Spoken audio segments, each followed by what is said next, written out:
Good morning student, मैं doctor Sunita Nandal आप सभी के लिए लेकर आई हूँ एक बहुत इम्पोर्टेंट टॉपिक है अलंकार, जिसमें एक अलंकार कल हम कर चुके थे अनुप्रास और अनुप्रास, यमक और श्लेष तीनों शब्द अलंकार में आते हैं। एक अलंकार हम कल कर चुके और आज करेंगे हम यमक अलंकार। यमक का अर्थ होता है जोड़ा।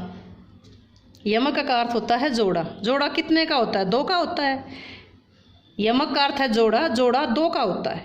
यमक की परिभाषा क्या है? जहाँ एक शब्द दो या दो से अधिक बार आए, एक शब्द दो या दो से अधिक बार आए और हर बार उसका अर्थ अलग निकले।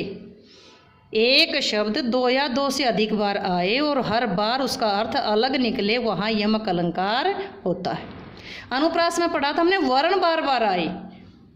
अनुप्रास में पढ़ा था वर्ण बार बार आए। यहाँ जिक्र है शब्द का। शब्द दो या दो से अधिक बार आए और हर बार उसका अर्थ अलग निकले, वहाँ पर यमक अलंकार होता है। उदाहरण देखिए, कनक कनक ते सो गुनी मादकता अधिकाय। कनक कनक ते सो गुनी मादकता अधिकाय, वा खाए बोराए जग वा पाए बोराए। वा खाए बोराए जग वा पाए बोराए। अर्थ क्या है? कनक कनक दो बार आया है। एक कनक का अर्थ है धतूर, एक कनक का अर्थ है सोना और दूसरे का अर्थ है धतूरा। कवि कहते हैं कि सोने में धतूरे से, कनक सोने में धतूरे से 100 गुना नशा अधिक होता है। सोने में धतूरे से 100 गुना नशा अधिक होता है। वह खाए, धतूरे को तो खाने से ही मनुष्य पागल होता है। धतूरे को तो खाने से मनुष्य पागल होता है, लेकिन वह पाए बोराए, सोने को तो पाने से ही पागल हो जाता है। तो यहाँ कनक कनक दो बार आया है। पहले कनक का अर्थ सोना, एक कनक का अर्थ सोना और दूसरे के कनक का अर्थ है धतूरा। तो एक शब्द दो बार आए, दोनों के अलग अलग अर्थ निकले, तो अलंकार कौन सा है? यमक। और देखिए, 3 बेर खाती थी ते 3 बेर खाती है। औरंगजेब की पत्नियां, क्योंकि बहुत सारी पत्नियां थी, जब शिवाजी की दहशत थी उनमें, जो 3 बेर खाती थी, 3 बार सुबह दोपहर शाम 3 बार भोजन ग्रहण किया करती थी, वो शिवाजी के डर से पर्वत पर चली गई और वहाँ क्या खाती है? 3 बेर के दाने खाकर गुजारा करती। बेर एक फल है। जो औरंगजेब की पत्नियां 3 बेर के दाने 3 बार भोजन करती थी, सुबह दोपहर शाम, वो अब दुश्मन के डर से 3 बेर खाकर गुजारा कर रही हैं। बेर शब्द 2 बार आया है। एक का बेर है 3 बार सुबह दोपहर शाम और दूसरे बेर का अर्थ है एक फल। अगला देखिए, काली घटा का घमंड घटा। काली घटा का घमंड घटा एक आम कहावत है कि जब बारिश का मौसम हो तो जो लोग बाहर खुले आसमान के नीचे सोते हैं और बार बार बारिश आ रही है जा रही है, तो हमारे जो बड़े बूढ़े वो अंदाज़ा लगा लेते हैं कि अब तारे निकलाए। तारे निकलाए का मतलब अब बारिश नहीं होगी, हम आराम से चारपाई बाहर डालकर सो सकते हैं। तो आसमान में तारे निकले देख करके काली घटा, बादलों की घटा का घमंड घट गया, घमंड कम हो गया। एक घटा बादलों की घटा, दूसरी घटा है कम हो गया, घट गया। तो दोनों में 2 बार शब्द आए हैं, दोनों के अर्थ अलग अलग हैं। बादलों की घटा और घट गया, कम हो गया। कहे कवि बेनी बेनी व्याल की चुराए लीनी।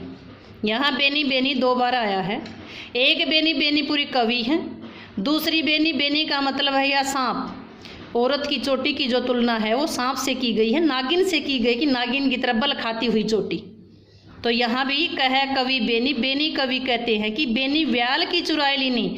राधा की सुंदरता का वर्णन किया है बेनीपुरी कवि ने, तो बताया गया है कवि बेनी कवि कहते हैं। एक बेनी का मतलब कवि का नाम है, दूसरी बेनी का मतलब जो नायिका की जो चोटी है वो नागिन के समान बल खाने वाली है, ऐसे टेढ़ी मेढ़ी नागिन की तरह बल खाती हुई है। तो बेनी बेनी 2 बार आया है, दोनों बार उसके अलग अलग अर्थ हैं। नेक्स्ट देखिए, रति रति शोभा सब रति के शरीर की। रति रति रति रति मतलब कण भर थोड़ी सी थोड़ी शोभा। शोभा मीन्स शोभा, थोड़ी सी थोड़ी सुंदरता भी। राधा की जो थोड़ी सुंदरता भी उसने किससे चुराई है? सब रति के शरीर की। कामदेव जो है वो रूप सौंदर्य के देवता माने गए हैं, उनकी पत्नी मानी है कामदेव की पत्नी रति। तो उस नायिका ने, उस हीरोइन ने थोड़ी शोभा भी कामदेव की पत्नी रति से चुराई है, रति से ली है। माल अगला देखिए, माला फिरत जुग बया फिरा न मन का फेर, कर का मन का डारी दे मन का फेर। कि माला घुमाते घुमाते आदमी के मन में कुछ होता है, हाथ में माला फिराता है, लेकिन उसका मन का फेर, मन का चक्कर नहीं मिटता। तो यहाँ मन का 2 बार आया है।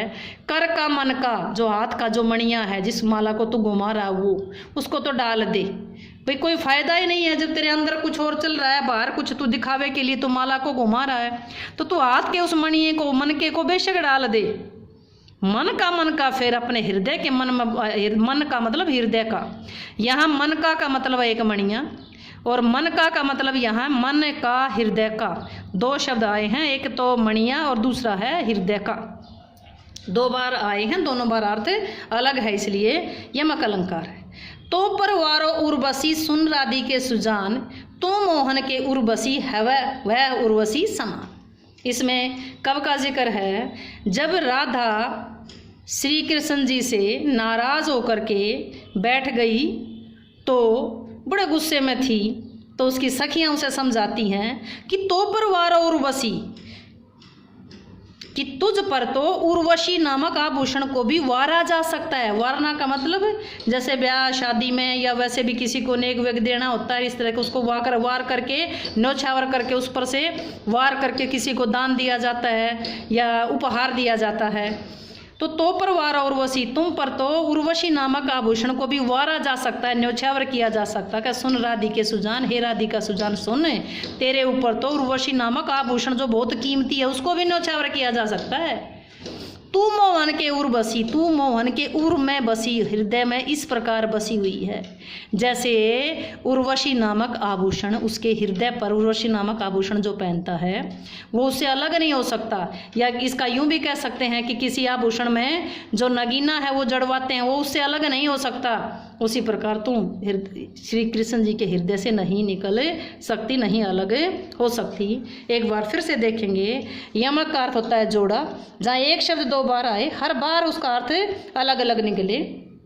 एक उदाहरण ध्यान से देखेंगे, कनक कनकते 100 गुनी मादकता अधिकाय, वा खाए बोराए जगर, या खाए बोराए जगर, वा पाए बोरा। इसको वा दोनों जगह भी कह सकते हैं, एक में या और एक में वा भी कह सकते हैं। सोने में धतूरे से 100 गुना ज़्यादा नशा होता है।